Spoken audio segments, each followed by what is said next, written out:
Hey, this is Rado with PhoneArena and you're watching our Samsung Galaxy S9 and S9 Plus video review. Samsung completely reinvented its flagship smartphone last year with the Galaxy S8 and S8 Plus, as it not only came up with the superb infinity display design, but also thoroughly reworked its user interface to look and work better.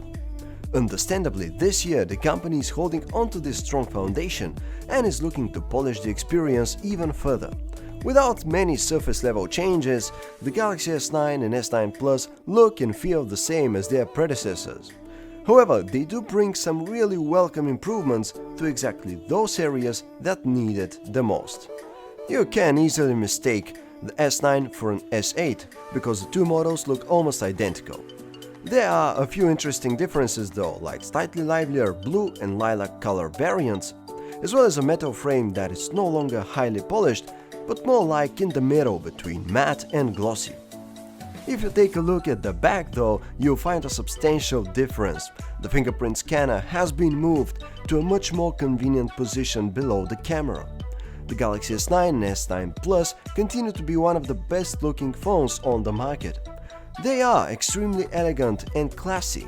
1 year later, Samsung's new design continues to be just as impressive. The screens of the S9 and S9 Plus are technically curved, but the curve is now so small that it serves no practical purpose. Its main benefit is that it probably allows Samsung to create a narrower and more elegant design. Size and resolution-wise, things are unchanged from last year. The smaller Galaxy S9 has a 5.8-inch display, while the S9 Plus has a 6.2-inch display. Both panels use a very high resolution, 1440 by 2960 pixels.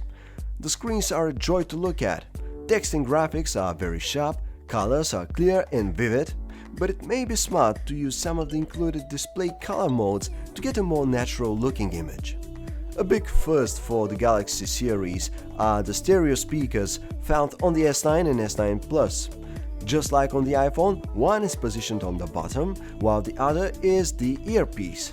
Samsung has done a great job here, as the new stereo speakers sound pretty much as good as those on the newest iPhones, which is to say, they're industry leading. With the new speakers, we're sure that media like games or YouTube video will be that much more enjoyable. So this one has been known by many names: TouchWiz, Nature UX, Grace UX, Samsung Experience. And it's been loved and hated for almost 100 years. Like it or not though, Samsung's custom Android software has reached a very mature form where it offers a nice, unique and elegant UI design, sufficient animation and playfulness, as well as a plethora of unique features, some of which actually useful.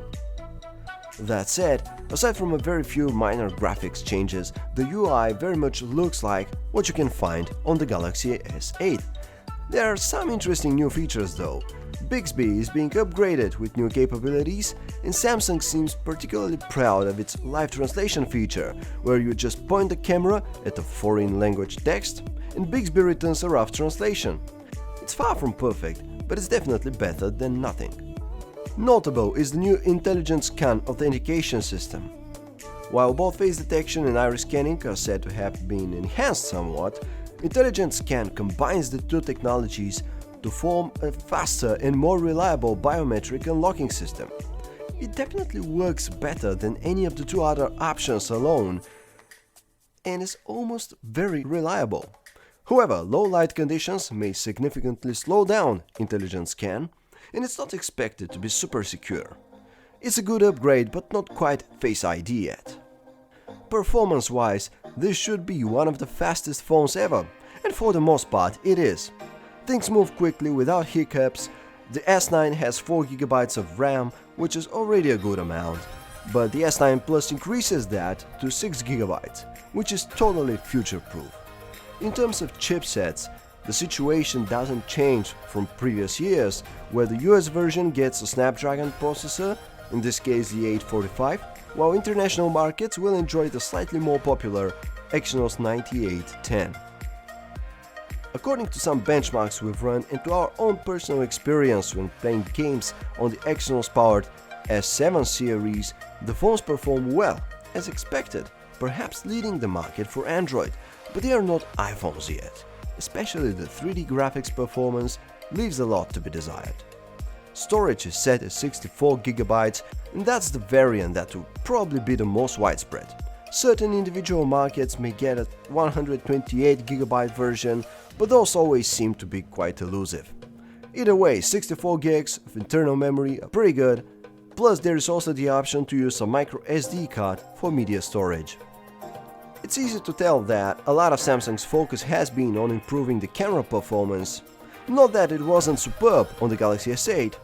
The S9 and S9 Plus are the first phones to come with variable aperture that can switch between f2.4 for brighter environments and f1.5 for low light scenes.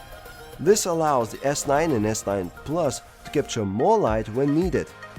However, we didn't find its results to be too different from those of the Galaxy S8. Actually, the difference is hardly there. The new model keeps the slightly warmer color profile of its predecessor, but isn't as aggressive with sharpening. As a result, S9 pictures look a bit softer and have slightly less noise, but otherwise they're mostly comparable to the previous generation. The bigger upgrade is on the S9 Plus, which gets the dual camera setup from the Note 8. The secondary camera is again a telephoto lens, which allows you to do 2x zoom in without quality loss, and also to take some very good looking portraits. AR emoji is a big new feature living inside the camera app. With it, you can take a picture of yourself and it will generate an animated 3D avatar that can be further personalized to look a bit more like you. You can then play with it in real time, like Apple's Animoji, and record video with it, but the cooler part is it automatically generates stickers from the 3D avatar, which can be then used in different messaging apps and are correctly seen on the other end of the conversation. This is a superb feature, but still a bit underdeveloped, as all 3D avatars kind of look similar and the real-time animations are somewhat stiff and limited. With identically sized bodies, Samsung couldn't fit bigger batteries in this year's S9 and S9 Plus. As a result, their capacities remain identical. At 3000 mAh for the S9 and 3500 mAh for the S9 Plus, unfortunately, our battery test results show a slightly shorter battery life compared to last year's Galaxy S8 line. The S9 managed to run the test continuously for 7 hours and 23 minutes, while the S9 Plus did so for 7 hours and 8 minutes. So the S8 and S8 Plus results from a year ago are both higher by about an hour. However, this kind of longevity is in any case more than enough to get you through the day, so we wouldn't worry that much about it. With an hour more or an hour less, it would still be best to charge nightly at this point. Thankfully, Samsung includes its awesome adaptive fast charger in the box with its flagships, so this guarantees your phone will be up and running in no time. Both the Galaxy S9 and S9 Plus charge from 0 to 100% in about an hour and 45 minutes, about 5 minutes more than the S8 series. And of course, there is also wireless charging if you'd like to invest in a charging pad. The Galaxy S9 and S9 Plus are subtle upgrades to last year's S8 line. The most significant improvements are found in the fingerprint scanner position, the new intelligent face scanner feature, the AR emoji 3D avatar, and the camera, but only for the S9 Plus. In any case, if you're a current Galaxy S8 user, we would say that an upgrade would be completely unnecessary. But that's expected. For owners of older devices like the S7 or S6, the Galaxy S9 will feel like a major step forward. Samsung has once again managed to craft desirable handsets with the S9 and S9 Plus. One can hardly find anything remotely as elegant, as advanced and as polished, all in a single product on the Android market.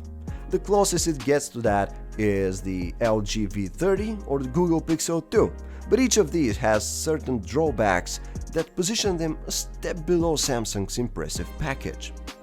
The only real alternative, if you're on the market for a powerful and good-looking phone that's also a great overall product, are of course Apple's iPhones. And that is a whole other story. Thank you for watching PhoneArena's Galaxy S9 and S9 Plus video review. If you'd like to dive into even more detail, we would suggest that you take a look at our in-depth review over at PhoneArena.com.